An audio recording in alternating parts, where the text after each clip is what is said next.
Hello travellers, Shaku here and welcome back to another Octopath Traveler Champions of the Continent video. So another character from the Bravely Default collab will have their banner released after this week's update, who is Edea. Also, don't forget the first step up pull is supposed to be free due to the commotion from the Edea banner, so I wish you all the best of luck and let's get into the character overview. Edea is a sword unit that can deal fire elemental damage, and later on at 5 star she has a light elemental skill that has the potential to hit up to 5 times. She also has the ability to taunt all enemies in the field.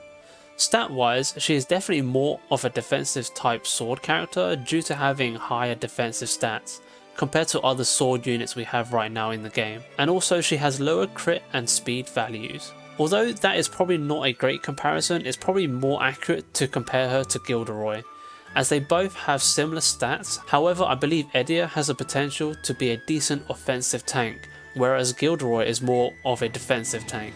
Her most notable offensive skills are a 3-hit single target sword attack, both her fire skills which are both 2 hitters, however one is single target and the other is an AoE. Like always, these kind of attacks are great at taking away shield points from your enemies. And like I mentioned earlier, she has a 2 to 5 hit random target light ability, which however depends on the boost level when using this skill.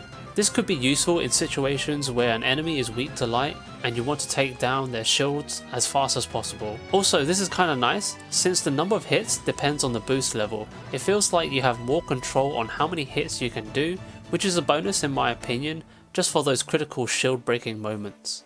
Her defensive skills are also skills that can deal damage. She has a 2-hit single target sword attack that can raise her own defense by 20%, which is perfect for more of an offensive tank skill setup since it can hit twice as well as buffing her own defense. Edea also has an ability like Gilderoy where she can AoE taunt enemies and then raise her own defensive stats. On top of that, she also has a 1-hit single target sword attack with a damage potency of 230, which can also heal herself with a healing potency of 180.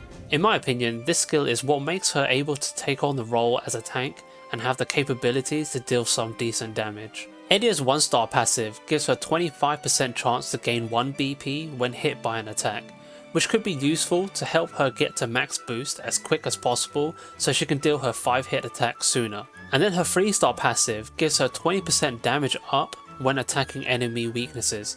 This passive is great but situational, however there are a lot of enemies weak to Edea's kit. So is she worth pulling for? Well, as you all know already, our rate of ruby income is very low, so I would say no, she is not worth pulling.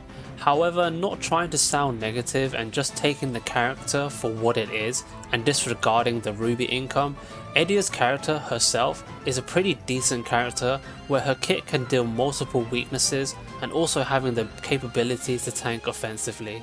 So overall, I think she is a very good character if you get the chance to pull for her. Well, that's it for today, and as always, thank you for watching and let me know in the comments below what you think of Edea. Would you like her in your team? Do you plan to pull for her?